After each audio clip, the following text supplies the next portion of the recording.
Tonight's edition of In Pit Lane is proudly brought to you by Arrow Karts. Arrow Karts. Experience the thrill.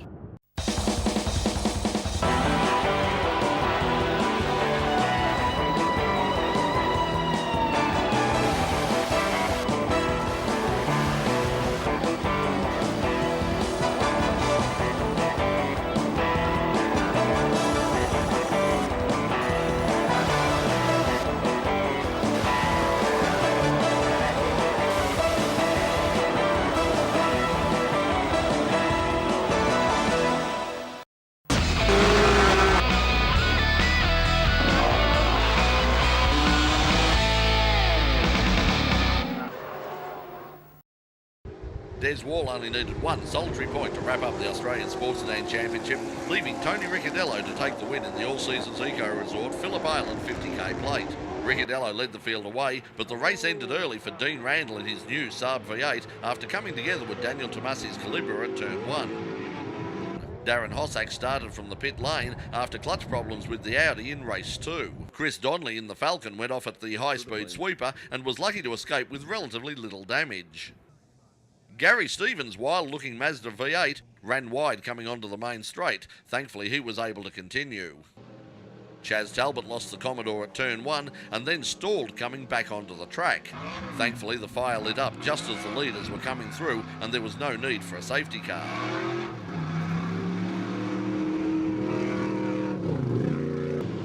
Hossack in the Audi was flying through the pack, making short work of the rest of the field. But up front, Ricciardello was cruising, and he hung on to take a comfortable win from the hard-charging Hossack, with the Camaro of Shane Bradford in third place.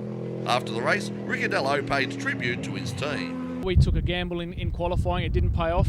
We took a gamble in race 3 and we ended up winning, so it was a great call by the team, and really like to thank the crew from Perth, B&M Ricciardello Motors and Red Rooster for supporting us through the year. For Des Wall, it was the veteran Sydney-sider's first national title after his purchase of the ex-New Zealand Trans Am Corvette. The Corvette, as you say, is a proven American race-bred sort of a car, and we've done a lot of development on it. In fairness, in the last couple of years, we've only raced it a couple of rounds each year. So this year we've done a full season and we've sort of ironed out the bugs, and the car's very good. Confusion surrounded the running of the 1 hour race for sports cars. The torrential rain fried the timing and one of our cameras, leaving officials totally clueless as to who actually won. That was because of the timing, it had nothing to do with our camera. Porsche pair Jonathan Webb and Neil Muston led early, but Steve Owen driving Ted Huglin's Lamborghini was quick as well. Max Twigg in his new Cup S Porsche was also fast, as was Ross Lilly's Viper and the Lotus of Trevor Mackey. The race saw the Victorian race debut of Ian Pretty's new GT40.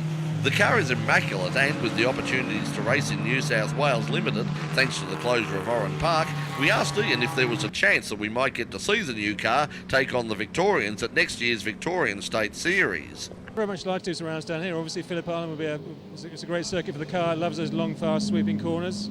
Sandown is obviously attractive as well, but it's all constrained by budget and brownie points with the wife, both of which are in short supply. In Pit Lane will have a full feature on the GT40 as part of the In Pit Lane Summer Series starting December the 7th.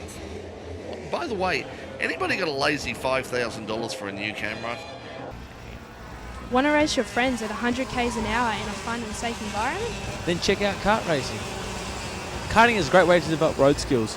With kids as young as 7 learning in a safe and exciting environment, karting gives you a head start on the road. Karting is fun and exciting, and I get to race against and beat the boys. It's a great way to meet new friends, so get involved today. Visit arrowkarts.com for more details.